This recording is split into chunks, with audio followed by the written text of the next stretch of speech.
Hi, I'm Jace Cameron, and this is all about Denim Heart.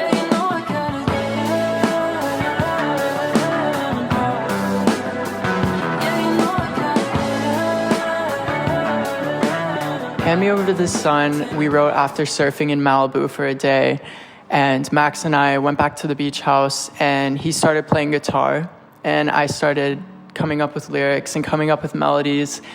And then we raced back to the studio and recorded it, and it took about an hour. And it's probably my favorite track on the record, just because of how quickly it was made. I cried when we were making it, and then when we listened back, I think we were both crying, because it's just so real. I thought it was a really beautiful way to kind of say, it's okay that you're leaving, and maybe in some sad, beautiful way, you leaving me means that I'm going on to where I'm supposed to be instead. I think it being the first track on the record really makes sense, because I didn't want to open with a big song, and I didn't want to open with anything too poppy. I wanted it to be kind of a pull out into the water, like waking up on the beach after falling asleep. And yeah, Hand Me Over to the Sun is one of my favorites. Bleach Blonde I wrote in June. Hence the lyric, never had a June this hot. It is true, June was pretty hot. It's gonna be like, just shut up. Bleach Blonde is about kind of the first stage of falling in love. The butterflies, the wanting to know everything about somebody, wanting to see the world through their eyes. It's definitely one of the most romantic tracks in like a sense of the blossoming of love, which is one of the most beautiful parts of falling in love, how it begins. And yeah, I'm wearing the shirt. My type is Bleach Blondes, and it's true. My type is Bleach Blondes. Bleach Blonde was the track on the record where it kind of differentiates from all the other tracks in a sense of genre. I think Bleach Blonde is pretty poppy, and all the other tracks kind of lean more soft rock, alternative. So that's why it was the single. I wanted to kind of ease people into the world of Denim Heart and the sound with a more familiar pop style track. But yeah, I still dance to it in the shower like every day. Running Back to You, I wrote first, for the record, actually. If the tracks were in order of months, Running Back to You would be September, because when the leaves are starting to change and you're kind of in the phase with somebody where you've already kind of accepted that you love them, and they might be pulling away a little bit, but you ignore all of the flaws, you ignore all of the arguments, and kind of move forward. It's the idea that no matter what somebody does or says, you just are going to keep going back to them. This track kind of took a bluesy swing to it with the trumpet. We added the trumpet right before we mastered it, and when I heard the trumpet, I cried, because it's just so perfect to the feeling. It's so nostalgic, and the song itself, the person that it's about, kind of gives me like a nostalgic feeling because of just the relationship and the time we were together. So yeah, Running Back to You.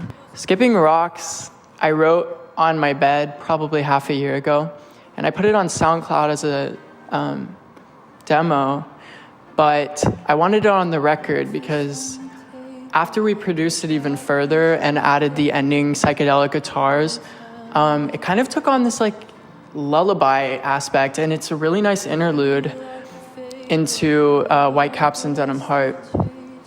But Skipping Rocks is about growing up and growing up too fast, which I've seen a lot of people in my life try to race through growing up in maybe a place they don't love, or wanting to go somewhere that they think is going to heal them and give them the full potential to blossom. But I think it's really important not to take your youth for granted. You only get to be young once, and yeah, the song's about somebody that is trying to get out of their hometown and grow up too fast. And the ending, Max really killed with the guitars. It's so psychedelic, it's so Beatles, a little bit of Pink Floyd influence.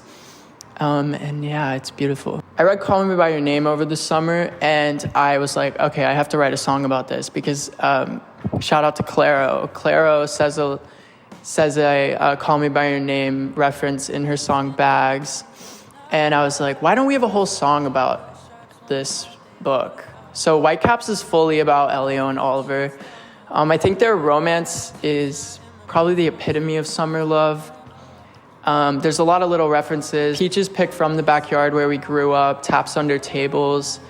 There's even a reference to like Oliver's bathing suit. Poolside and your blue stripes, wonder how they look off.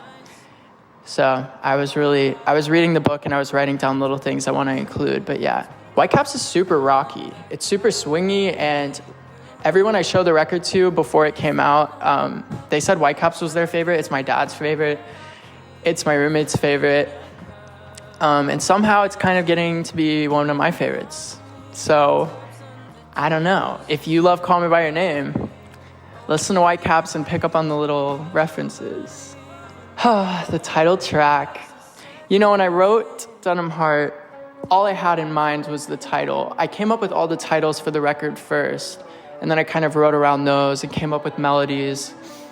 And Denim Heart is actually from a Mac Miller song, the phrase itself, Denim Heart. It's from the song Friends on his record Faces, and he says, wash myself in acid, it's because I got a denim heart.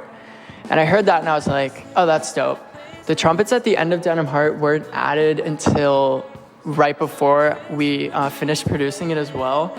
And I think it gives it this really neat, nostalgic, almost like yearning vibe, which is perfect because some of the lyrics like try to mend it but you tear apart. How do you think we'll look in a few years? It's like this. Denim Heart is about wondering and looking forward into the future and kind of throwing all of your worries away and accepting that like I'm strong and resilient, and no matter what, I'm gonna be able to put myself back together. My favorite track?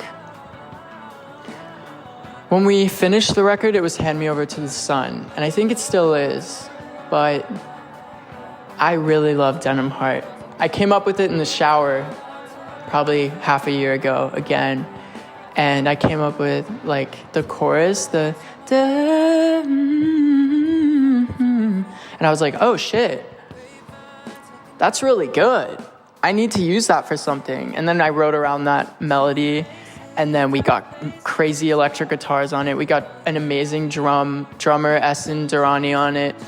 And we produced the whole thing in a week. The whole record was produced in a week in LA, which is crazy. Yeah, Denim Heart was made so quick and right in the heart of where the inspiration came from in like Malibu and Los Angeles. I pulled a lot of inspiration from the 80s and surfer VHS footage that I pulled out of the archives. Denim Heart forever.